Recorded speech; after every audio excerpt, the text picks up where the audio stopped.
ভাবি, কিছু করতে হলে দেন, আমি করে দিচ্ছি। আরে না, তুমি যাও, তুমি নতুন আসছো না, ঘরে যাও তো। কিছু করতে হলে আমি তোমাকে বলবো।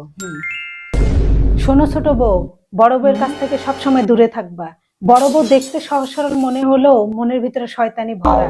আর তাছাড়া আমার ছোট ছেলে ভালো চাকরি করে, তুমিও ভালো ফ্যামিলির মেয়ে।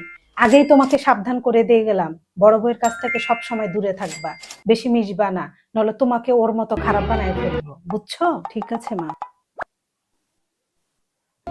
কি ছোট বউ, তোমার ঘরে বিস্কিট কোথায় থেকে আসলো? এগুলো আমার জন্য আনছে মা। আমার ক্ষুধা লাগে, রান্না করতে দেরি হয়, এজন্য হচ্ছে ক্ষুধা লাগলে আমি বিস্কিট গুলো খাই।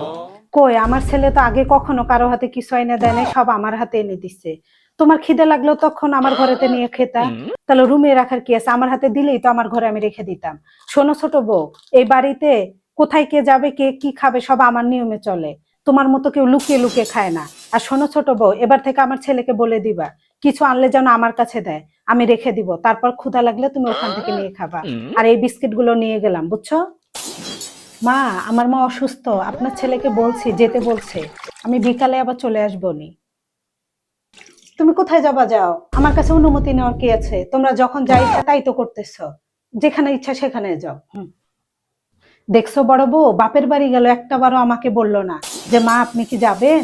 মা, ওর মা অসুস্থ তো এজন্য যেতে চাইতেছে, যাক বিকালে আসবে। আর নতুন বিয়ে হয়ে বাড়িতে আসছে তো, একটু সময় দেন, ঠিক হয়ে যাবে। শোনো বড় বউ, তুমি ওই বউকে চেনো না। ওর মনে ক্রিমিনালি লুকিয়ে আছে। তুমি ওকে এবার বেশি বেশি করে কাজ করাবা, যেন কোনো সুযোগ না পায়। তুমি ওকে চিনবা না বড় বউ, আমি ওকে চিনতে পারছি, ও কেমন পরিবারের মেয়ে।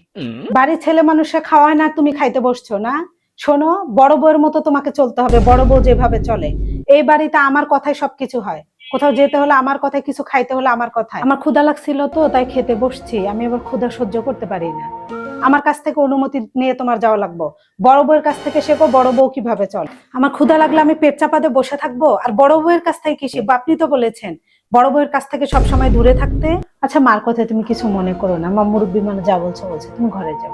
যাও, ঘরে যাও। না ভাবে, আমি চুপ করব না। আমি আসার পর থেকে দেখতেছি ওনার ব্যবহার, উনি আপনার সঙ্গে যে ব্যবহার করে ওই ব্যবহার আমি কখনোই মেনে নিব না। আমার বাবা মা ওনাকে দেখে আমাকে বিয়ে দেয়নি। উনি শাশুড়ি শাশুড়ির মতো থাকবে। উনার পারমিশনে বাইরে যেতে হবে, ওনার পারমিশনে খেতে হবে কেন? আমি আসার পর থেকে দেখতেছি বড় ভাবি এত কিছু করার পর আপনার মন পায় না। আপনার বয়স হয়েছে, আপনি কেন কুটনামি করবেন? এক বইয়ের কথা আরেক বইয়ের কাছে, আরেক বইয়ের কথা আরেক বইয়ের কাছে। আপনি যদি এরকম করেন না, তাহলে আমি এই সংসারে থাকবো না। সব বইয়ের সাথে আপনি একরকম ব্যবহার করতে পারবেন না মা। আমার মা বাবা আপনাকে দেখে বিয়ে দেয় না, চাকরিওয়ালা ছেলে দেখে বিয়ে দিয়েছে। আপনি যদি সবসময় এরকম আমার সাথে করতে থাকেন, আপনার ছেলেকে নিয়ে আমি আলাদা হব, এই সংসারে আমি থাকবো না। আপনি সব বইয়ের সাথে এক ব্যবহার কখনো করতে পারবেন না। দেখছো বৌমা, দেখছো কেমন আমার মুখে মুখে তর্ক করে? বেয়াদব একটা মেয়ে। এই বাড়ির কেউ আমার মুখে মুখে তর্ক করার সাহস পায় না। 2 দিন হতে না হতে বিয়ে হয়ে আইসে আমার মুখে মুখে তর্ক করে। এই মেয়ে আমার সাজানো সংসার জ্বালায় পোড়ায় শেষ করে দিল।